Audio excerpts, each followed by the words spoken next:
नमस्कार साथियों, Himalayan dialogues में आपका स्वागत है। संगीत के क्षेत्र की एक बहुत ही मकबूल शख्सियत इस वक्त हमारे साथ मौजूद हैं, पंकज उप्रेती जी। पंकज जी, बहुत बहुत स्वागत है आपका हिमालयन डायलॉग्स के सुनने देखने वालों की तरफ से।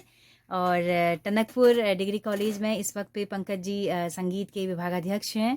पिछले 25 सालों से उच्च शिक्षा में हैं और बाकी बचपन से ही संगीत के प्रति रुचि थी, तो लगातार एक तरह से पूरी ज़िंदगी ही संगीत को समर्पित है। किसी परिचय के मोहताज नहीं है। पिघलता हिमालय अखबार के संपादक भी हैं और बहुत ही संघर्षशील व्यक्ति हैं। पंकज जी, बहुत अच्छा लग रहा है हमें, आप हमारे चैनल में पहली बार आए हैं। इस वक्त पे हम देखते हैं कि जो सिनारियो है पूरे उत्तराखंड के जो मेले, तीज, त्योहार, इस तरह के जो भी आयोजन होते हैं, वहाँ पे जिस तरह के सांस्कृतिक कार्यक्रम जो हो रहे हैं, उस पर अभी आपने बड़ी चिंता जताई, तो मुझे लगा कि क्यों न इसको हम लोग बातचीत को रिकॉर्ड भी करें। तो थोड़ा सा बताइए कि हो क्या रहा है। हमारे पुराने कलाकार, हमारी पुरानी लोक कलाएं, विधाएं, और क्या पूरी मुंबईया तर्ज पे हम चलने लग गए हैं? क्या कुछ बचा के रखा है हमने अपना लोक? जी बिल्कुल, ये चिंता का विषय है। होता दरअसल ये है कि जो लोक है हमारा, लोक में जितना कुछ है वो रचा बसा वही सब निकलता है। और वर्तमान के हालातों में आपाधापी में इतनी ज़्यादा एक होड़ हड़कंप इस समय मची है कि एक दूसरे को पछाड़ने की जो प्रतिस्पर्धा है, इसमें हम लोग भूल जाते हैं कि हम लोग कहाँ पर हैं, क्या हैं। और हर धातु का जैसे अपना महत्व है, सब एक इसी किस्म का हर समाज का एक अपना आईना होता है जो दिखाता है उसकी उज्ज्वलता को। तो हो इस समय रहा है कि ये उत्तराखंड ही नहीं, सभी जगह हम लोग इस आपाधापी में देखा देखी, क्योंकि संचार के साधन बढ़ गए हैं। तो जो हमारे जैसे होता था कि मेले या हमारे कृषि या हमारे जो भी रहन सहन खान पान तमाम चीज़ें, हमारी जो कला संस्कृति जितनी है, जो हम जिस जगह रहते हैं उससे प्रभावित होकर उस तरीके का वो चीज़ें बनने लगती हैं, बनती हैं, और वो उसको कई पीढ़ियों तक संप्रेषित होती हैं, उसको हम लोग बनाए रखते हैं। लेकिन आज जो विकास के नाम पर गांव से शहर बने, शहर से बड़े शहर बने, तो इस दौड़ में तो दिखावापन बहुत होने लगा है। इस दिखावेपन में हुआ ये कि हम लोग अपने जो मुख्य जो हमारी संस्कृति के था, जिससे हम शुरुआत करते थे, जहाँ से हमारी शुरुआत होती है, उन चीज़ों को भूलकर हम लोग उस दिखावे के, जो कई बार तो ये होने लगा कि मंचीय प्रदर्शन जैसा हम लोग अपने जीवन को हमने बना दिया है, तो उसमें हम उन चीज़ों को भूल चुके हैं। जैसे हम पहाड़ी को ले, अपने उत्तराखंड को, तो मूल तो यहाँ जैसे झोड़े चांचरी या चौड़ा चौफला गढ़वाल कुमाऊं में सभी जगह जो हमारे बहुत सारे इतने ज़्यादा शैलियाँ हमारे पास में, अब उसमें कुछ कुछ शैलियाँ तो हैं ही नहीं बची हुई इस समय। तो होता क्या है कि उनको, और जो ये इस किस्म के जो वृत्ताकार अर्धवृत्ताकार जो नृत्य गीत हैं, ये उत्तराखंड ही नहीं पूरे दुनिया में होते हैं, क्योंकि ये सामूहिकता का परिचायक है। और जो हमारी लोक की संस्कृति होती है, ये हमारे शास्त्र की जननी है। और इसी में हम लोग उसी को समूह रूप में एक दूसरे को जोड़ते हैं। जैसे हमारे कोई धार्मिक अनुष्ठान भी होते हैं, आज भी हम देखते हैं, तो सब लोग जो प्रवासी हैं वो भी आते हैं अपने गांव घर में, उस मौके से एक दूसरे को पहचानते हैं, मिलते हैं। तो हालात ये हो चुके हैं कि हम लोग जब एक दूसरे के साथ बैठ नहीं पा रहे हैं, घर में, घर से लोग दूर हो रहे हैं, अपने मोबाइलों में ही चिपके हैं, और बहुत सारी चीज़ें अव्यवस्थित होने लगी हैं। तो इसमें कला संस्कृति बात करने में भी डर लगने लगा है। न जाने क्या फट जाएगा, हम क्या कहने लगेंगे, हमारे कहने का अर्थ क्या होने लगेगा। तो बहुत संभल संभल के चलना है, और यही कहना है कि हम इसको बचा के रखें, और अपने मूल पर हम रहेंगे तो वो चीज़ बनी रहेगी।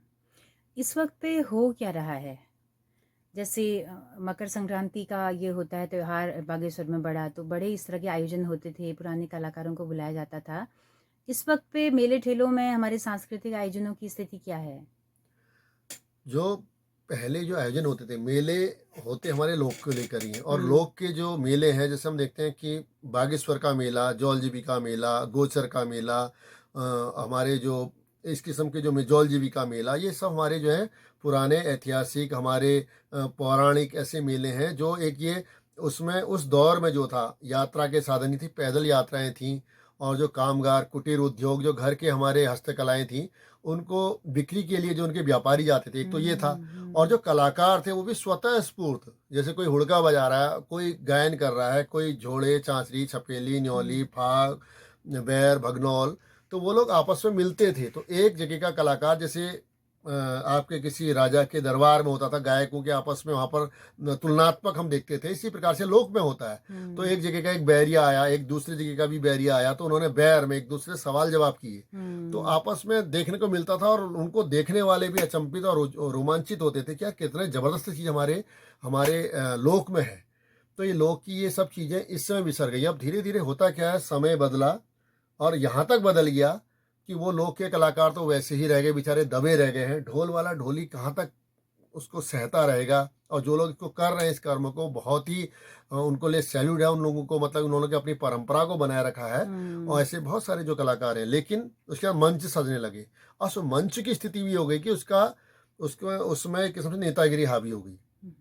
कोई पार्टियां हो, कोई भी दल हो, कोई भी बल हो, तो सबको ये लगा कि किसी समय मुख्य अतिथि का होना और मंच को इस तरीके से सजना, उसमें उसके चित्रों को बनाना, अब ये सब चीज़ें जहाँ आने लग जाती है तो वहाँ पर हमारा लोक उससे दूर होने लगता है। जब हम पैसे देकर उन लोगों को तथाकथित जो ऐसे किस्म के कलाकार कहे जाते हैं, उनको मान लिया जाता है, तो ऐसा होता नहीं है। जबकि जो लोक का असली, जब उनको बुलाया जाएगा ऐसे दलों को, तो उसमें जो मुख्य जो कलाकार है वो बेचारा क्या खा के अपनी कला को दिखाएगा, तो उसने घर ही में अपने को समेट लिया।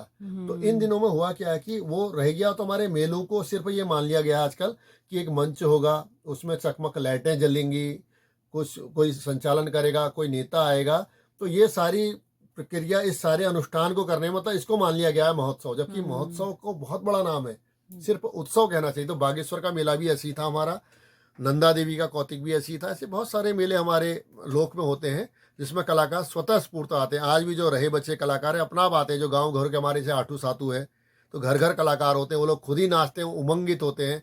जैसे हमारी रामलीलाओं के लिए लोग खुद तैयार हो जाते हैं, होली में लोग खुद ही थिरकने लगते हैं, वो है लोक, और उसी में कलाकार होते हैं। वो उसकी एक खास बात है। तो अब मंच से एक कलाकार नाच रहा होता है थोड़ा भौंडी तरीके से, मुंबईया स्टाइल में, नीचे जनता नाच रही होती है जो हमारा यूथ है, तो उसी तरह के गाने हैं, उसी तर्ज में बने हैं, उसमें से लोक गायब है, उसमें से श्रम गायब है, हमारी महिलाओं का, पहाड़ का, तमाम सारे जो उस तरह के गीत थे ना, तो कैसे इसको ठीक कर सकते हैं? क्या दायित्व, क्या ऐसा था कि जो थोड़ा ठीक लोग थे, लोग के मर्मज्ञ थे, वो किनारा हो गए तो एक खुला प्लेटफॉर्म मिल गया इस तरह के लोगों को, क्या कहेंगे?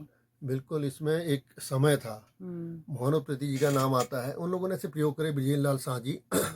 तो इन्होंने जो चीज़ें बनाई मंचीय, तो काफ़ी एक उनमें स्तर था।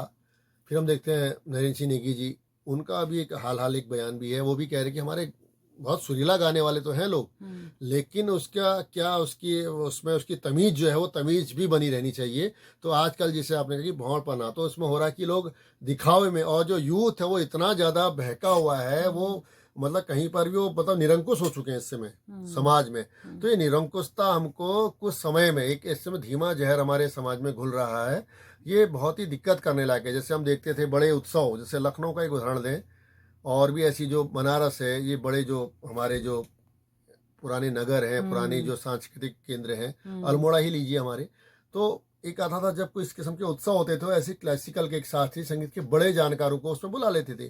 जब कोई एक अच्छा कलाकार अच्छा सा तबला बजाएगा, अच्छा कोई तान छेड़ेगा, कोई अच्छे से नृतक आएगा, तो उससे एक बहुत समय तक वो स्मृतियाँ रहती हैं, और जो उनके स्वरों की जो उनकी साधना होती है, जो उनके ताल की, उनके संगीत की, उस साधना का इतना प्रभाव होता है कि ये बहुत अंदर तक भिगा जाता है। लेकिन जो इस समय हो रहा है, लोग इतने थके हारे से हैं और अपने आप में एक आधे अधूरे से वो जागते हैं, उनको तत्काल उसी समय उनको एक दवाई जैसे हम कहते हैं उनको चाहिए कि तो सरकारी हमारा सिर दर्द दूर हो जाए, हम गोली खाते हैं। तो अपने नाचने के लिए, वो करने के लिए लोग एक बुला लेते हैं, तो वैसे वो नाचने गाने वाले आ जाते हैं। उन्हें थोड़ी देर से उन्होंने हाथ हाथ हिलाया, बस थोड़ा हो गया, उन्होंने कहा भाई आज फलाना डीजे बज गया, कुछ हो गया। तो गानों के ऊपर उनका जो एक गंभीरता थी, ना तो गाने बन पाए, ना उनके उनके स्वरों में वो चीजें आ पाई। इस बीच में कुछ लोग बहुत अच्छा काम कर रहे हैं, तो उन करने वालों के लिए भी बहुत बड़ी चुनौती है, क्योंकि देखने सुनने वालों की भीड़ उस ओर को ज्यादा, और ये हमेशा से होता रहा है। तो लेकिन अब इस कई चीज बार को फिर स्वीकारना लोग चाहिए हमको। कई बार फिर लोग बोलते हैं कि भाई लोग ऐसा ही चाह रहे हैं, लोग ऐसा ही मांग रहे हैं, है ना? तो लेकिन बिल्कुल सवाल है कि हम अच्छा परोसेंगे तो लोगों का टेस्ट बढ़ेगा। ये ऐसा नहीं, इस समय नए समय हम देखते हैं जैसे हमारे शास्त्रीय उसमें ही हाँ। बहुत ज़्यादा लोग इसमें सीखने के लिए आ रहे हैं, क्योंकि म्यूजिक थेरेपी से इतने काम हो रहे हैं, लोग इतना थक गए हैं। और मैं देखता हूँ कि हर आयु वर्ग के लोग मेरे पास भी आ रहे हैं। वो लोग कहेंगे हमको फलाना राग सीखना है, या बहुत से लोग रिटायरमेंट के बाद भी वो कहते हैं हमको थोड़ा सा बाजी में इतना ही आ जाए, हम ज़्यादा नहीं, एक आलाप ही, अगर हम एक आलाप को करते हैं, एक आलाप ही पूरा जीवन के लिए, एक ही राग, एक राग का आलाप, तो इसमें तो बहुत ज़्यादा नहीं है। लोग तब हो सकता है, ठीक है, लोग का आप आनंद लें और अपने लोग से बने रहें, हमारे जो अनुष्ठान है उनसे भी बने रहें, क्योंकि जैसे हमारी राज जात है तो वहाँ पर जो स्वतः स्फूर्त से लोग होते हैं, जुड़ते हैं, उसकी धुन है, उसकी जो एक वो अपने आप से संगीत का जो एक नाद है वो प्रकृति से भी है, तो हम लोग उसमें पूरा तादम्य, उसमें पूरा एक उसका एक कायनात पूरे एक जुड़ते हैं हम लोग। लेकिन जब उसको हम एक मंच में ला के इतना हल्केपन से उसको ऐसी कोरियोग्राफी बना के उसको हम बिल्कुल जो मुंबईया टाइप में, ठीक है वो चित्रपट संगीत का वो अलग है, लेकिन उसको दिखाने का संगीत, जैसे कि नौशाद ने भी कहा था हमारे इतने बड़े, कि सुनने का होता है संगीत, कि दिखाने का संगीत चल रहा है चित्रहार, तो दिखाने के संगीत ने बहुत ज़्यादा चीज़ें लीन ली हैं, तो हमको उनको बचना है, बचाना है, क्योंकि अगर आज इसमें अंकुश नहीं हुआ तो ये सब करते करते एक समय ऐसा आ गया कि अति के बाद फिर बहुत दिक्कत ये करने लगेगा, जो कि शुरुआत हो चुकी है। बिल्कुल, बिल्कुल। तो हम बेच रहे हैं बहुत सारी चीज़ें, है ना? कंटेंट में हम पता नहीं क्या-क्या, किस-किस चीज़ को बेचने पे उतारू हैं। तो पंकज दा, बहुत वाजिब चिंताएँ हैं आपकी। थोड़ा-सा कुछ और अगर आप बताना चाहें थोड़ा विस्तार से, कि कौन-कौन लोग रहे जो हमारी लोक परंपरा को बचाने वाले लोग थे? मोहन उप्रेती से लेकर विजेंद्र लाल साह से लेकर गिरधा हैं, नरेंद्र सिंह नेगी हैं, और कौन लोग हैं इस तरह के जो अभी काम चंद कर सिंह रहे हैं? राही जी का बहुत नाम राही आता जी, है इसमें। तो बिल्कुल। इसमें कुछ नए लिखने वाले, और मैं तो चाहूँगा जो नए अभी इसमें कर रहे हैं, बहुत से लोग इसलिए टूट जा रहे हैं इसमें नए लिखने हुँ, वाले, कोशिश, क्योंकि अब भीड़ जुटाने के लिए लोगों के हुँ, पास साधन मनोरंजन के बहुत हो चुके हैं, हाथ हुँ, हाथ में मोबाइल है, हर आदमी इसमें अपने को पत्रकार कहने लगा है, हर आदमी अपने को लेखक कहने लगा, हर आदमी अपने को गीतकार, कवि, तो ये सब चीज़ें हर तो हो सकता है, हुँ, लेकिन खास होने के लिए तो बहुत ही साधना ही करनी पड़ेगी, और उस साधना के लिए उसको जुटना पड़ेगा। हो क्या रहा है कि जो कार्यक्रम हो रहे, कोई इसमें कोई नहीं जाना चाहता है आजकल किसी हुँ, अच्छे कार्यक्रमों में, तो उन कार्यक्रमों में भीड़ बढ़ाने के लिए जो आयोजक हैं वो भी इस किस्म का परोसने के उन प्रसाद के रूप में उसको मानने लगे, जबकि हुँ, होना ही चाहिए कि आप प्रयास तो करें, हम इस किस्म की चीज़ें लाएं, जैसे हम बच्चों के लिए करें तो उस स्तर की चीज़ें, और ऐसा नहीं है हम ही उसको शुरुआत हम ही लोगों ने करनी है, हमारे साथियों ने करनी है, हुँ, कि वो लोग आएँ और वो एक उसको बहुत कई दिनों तक उस प्रोग्राम को नहीं करके उसको कुछ समय का बनाएं, हुँ, एक उसका निश्चित समय हो, उस समय में उसके जो सत्र हों उसमें, कि इस समय में आपको ये चीज़ देखने को मिलेगी, इस समय में आपको ये वाला संगीत सुनने को मिलेगा, तो स्वाभाविक रूप से वो एक अच्छा एक शुरुआत इस तरह की करी जाए तो बहुत सारी चीज़ें इसमें हो सकती हैं। अच्छे लिखने वाले, गाने वाले, हमारा स्वतः जो करने वाले हैं इसमें हम देखते हैं कि गंगोली हाट में श्यामाचरण है, वो हुँ, खुद से गाना बना रहे हैं, तो उनका आनंद है उसका, लेकिन वो बहुत ज़्यादा प्रसार नहीं कर सकते। हुँ, मुआनी में संजय वर्मा जी, वो आपके लोगों को जोड़ने के लिए मुआनी इसी जगह में रामलीला के लिए बड़ा सत्प्रयास कर रहे हैं। आपके थल में जाइए, थल में बहुत अच्छा सत्याल जी वगैरह हैं, वहाँ पर वो लोग हैं, अच्छा, काफ़ी वो लोग करते हैं। यहाँ पर हुँ, मुनस्यारी में इस बार 8 साल बाद रामलीला शुरू की, बहुत अच्छा लगता है, क्योंकि अच्छा, बीच में किसी कारणों से रुक गई थी, अच्छा, अभी वो फिर शुरू हो गई है, हुँ, और कई जगह खो चुकी है, जिसको हम हरा गई कहते हैं इस शहरों में। हाँ, और शहर में जो हमारी रामलीला का जो मूल जो गीत नाट्य शैली की हमारी रामलीला है पहाड़ हुँ, की, हुँ, उसका उन्होंने बिल्कुल ऐसा शहरीकरण कर दिया कि आज टनकपुर जैसा हमारा जो पहाड़ का एक बड़ा शहर है, हुँ, पुराना शहर है, हुँ, उसमें एक पर्वतीय शैली की रामलीला तो होती है, एक रामलीला जो शहर में मुख्य हो रही है उसमें नाट्य मंडली को बाहर से मथुरा से बुलाना पड़ रहा है। मतलब ओह! स्थिति ये हो गई है कि उसके जो जबकि उसकी तालीम होती थी, जो उसका तरीका होता था, तो ये हुँ, सब चीज़ें ना हो और हमारे लोग जुड़ें, और ये जुड़ेंगे तभी हुँ, जब उसके शहर के लोग, और जो मैंने पहले ही आपसे कहा था कि सामूहिकता, वहाँ हुँ, के बड़े बुजुर्ग लोग बैठें और शुरुआत करें, क्यों इतना समय भी बच्चे आजकल नहीं दे पाते हैं, तो उनको इस तरीके का बनाया जाए कि वो लोग हुँ। अच्छे से अच्छे उसको स्वाद को लें और उसमें हम लोग उसको प्रसारित करें। बिल्कुल, इस तरह की तालीमें जो हैं वो समय-समय पे होते रहे बिल्कुल। हैं। जैसे हम देखते हैं कि जैसे कॉलेज में आपका एनुअल फंक्शन है, कॉलेज की कोई फ्रेशर्स की पार्टी है, तो हमारे वक़्त पे क्या होता था, हम ही सब इन्वॉल्वमेंट होकर सारे स्टूडेंट ही मिलकर कुछ न कुछ कार्यक्रम करते थे। अभी क्या है कि एक फ़ैशन चल पड़ा है कि आपने किसी एक बड़े कलाकार को बुलाना है, कोई न नामी जो आजकल खूब चर्चित हो रहा है, फिर उसको आप पैसा देकर वहाँ पे आप नचवा रहे हैं या गवा रहे हैं। तो इसको आप कैसे देखते हैं कि फ्रेशर में होना यही चाहिए कि जो नवागंतुक, जो नए बच्चे आए हैं, हुँ, वो लोग करें, और उनको पुराने मंच उनका दें? परिचय, और उन्हें पता लगा उसी से उनका टैलेंट किसके अंदर क्या कुछ ना कुछ तो होता है, वो किस हुँ, जगह से आए हैं। तो हुँ, उसके बाद में फिर उसको और अपने शिक्षकों को भी लें, तो उसमें से जैसे आपके उनमें ही वो लोग ही निखार करेंगे, उससे पता लगेगा। अब अपने अगर बाहर से बुला लेते हैं और बाहर से भी कुछ ऐसे को नहीं बुलाते, मैं समझता हूँ आप कोई बिरजू महाराज को बुलाते तो समझ में आता कि आपने कोई बाहर से बुला लिया है। आप वहाँ पर जाकिर हुसैन को बुलाते तो मुझे समझ में आता कि आपने किसी उस्ताद को बुलाया। आप तीजन भाई को बुला लेते मुझे समझ में आता। आप किसी ऐसे को बुला लेते तो वो तो होते नहीं है। होता क्या, हमको वो दिखाई देता, क्योंकि बच्चों को बच्चों वाली अकल है, वो बुला लेते हैं। उनको लगता है कि तुरंत भीड़ हो और हम थोड़ा सा नाच बाज लें, क्योंकि एक उम्र का भी ऐसा उनका वो रहता है। तो उनसे बचना चाहिए, और बचाव करने के लिए थोड़ा सा ये चुनौती है। मैंने ये भी कहा था कि चुनौती है हमारे आगे बहुत ज्यादा, तो इसको स्वीकारना पड़ेगा और इसके लिए हाथ तो डालना ही पड़ेगा। नहीं तो ये सब चलता रहेगा, और ये चलता रहा तो एक दिन ये आदत पड़ जाएगी, और जो छोटे बच्चे हैं उनके लिए ये सब आदर्श होंगे। तो इसको रोकना बहुत जरूरी है। अच्छा, हमारे वक्त पे शादी ब्याह होते थे, नाच तो तब भी होते थे। आज के आप देखो, अब शादी ब्याहों में जो मतलब वो जो गाने हैं, उन गानों पे थिरक रहे हैं लोग। तो जैसे वो शराब पर एक गाना बना हुआ है, वो बड़ा लोकप्रिय रहता है शादी ब्याहों में। इस तरह के और भी 2-4 गाने हैं। तो ऐसा लगता है कि जैसे ये गीत नहीं होते तो पता नहीं बारात सूनी सूनी होती। हाँ, क्योंकि हालांकि वो एक ऐसा एक शादी भी एक ऐसा उत्सव हो गया है, हाँ। क्योंकि वो एक इस समय खुशियों का त्योहार सा, उसको कुछ लोग इस तरीके से टाल मटोली करके कहते चल जो कर रहा है नाच ले, जिसमें नाच ले, लेकिन हाँ। उसमें उसको थोड़ा धैर्य तो रखना चाहिए, क्योंकि जो हमारा इतना एक वो भी एक किस्म का एक अनुष्ठान है, एक किस्म की एक सिस्टम है। तो जैसे भी हो रहा, बहुत जरूरी नहीं है ना, बिना नाच के भी शादी हो सकती है, नाच के तो हो ही जाती है। तो जरूरी नहीं है उसको कैसे हम करें, लेकिन उसमें हम संयमित रहें और अपने जो लोग रिवाज है हमारे वो बने रहे तो अच्छी बात है। और जितना भी संक्षेप में फिजूल खर्ची ना हो, और वाकई में अगर करना है, मैंने कुछ ऐसी बारातें देखी, वहां पर शहनाई वाले बुलाए थे, क्योंकि जो कलाकार हैं बेचारे किसते शहनाई बजा के अपना उनका उधर पूर्ति का वही है। तो उनको हमने वो जो रास्यम यत्र तत्र फूक रहे हैं उनको दे दिया हमने, जैसे आजकल छोलिया वाले बुला रहे हैं कई जगह। लेकिन छोलिया में भी मैं देखता हूँ उसको ऐसा बना दिया गया, उसका बिल्कुल पिरामिड बना के उसका तमाशा उस होते हैं, ऐसा लग रहा है जैसे कि वो दिल्ली के वहाँ परेड में वो लोग गए हैं। अरे आप बारात में आए हैं भाई, बारात में, और उसमें एक महिला बना दी जाती है, फिर वो महिला नाच रही है उसमें, और बहुत से लोग उससे ज्यादा थोड़ा मतलब बेहुद्दापन किसी किस्म की संगीत में कहने सुनने के लिए, कविताओं में, संगीत में तो बहुत कुछ हम ऐसे ही कह सकते हैं, उसमें उसको कहना नहीं पड़ता है। कुछ चीजों को बिना आप क्या कहते हैं उसको प्रदर्शन करके नहीं, उसको उसका प्रदर्शन होता है, आपके बिंब बनाते हैं हम उस किस्म के, तो सब वो समझने वाला समझता है, और उसको हम वो ना करें। तो इस चीज का ध्यान रखते हुए, अब क्योंकि बहुत सा बदलाव आया है, तो इस बदलाव में ये सब भी हो चुका है, तो इसमें बचना चाहिए। बिल्कुल बिल्कुल। बाकी संगीत की स्थिति पंकज दा क्या है? पिछले 25 सालों से आप एकेडमिक में पूरा ऑथेंटिक रूप से हैं। बाकी वैसे तो आप इतने बैच आप निकाल चुके हैं संगीतों के, इतने बच्चों को आप तैयार करा चुके हैं, पाठशाला आपकी है संगीत की। इसमें किस तरह की चिंताएं हैं इस वक्त पे उच्च शिक्षा में? उच्च शिक्षा का जो एक तो बड़ी दिक्कत यह है कि इसमें मेहनत करने वाले इस समय में, मैंने जो कहा कि समय की कमी, हर आदमी चाहता है कि बिल्कुल एक कम समय में वो, जैसे आज क्लास ज्वाइन करे अगले दिन ही वो कुछ बन जाए, तो ऐसा हो नहीं सकता। मैंने कहा साधना, इंस्टेंट वाली चीजें हाँ, आ रही जब हैं। तक अंदर आपकी जिद नहीं होगी किसी भी बच्चे के मुझे ऐसा करना है, और उसके लिए लगन, परिश्रम, मैं फल के लिए, जैसे गीता में कहा फल की चिंता मत कर, पहले अपना करते रहे।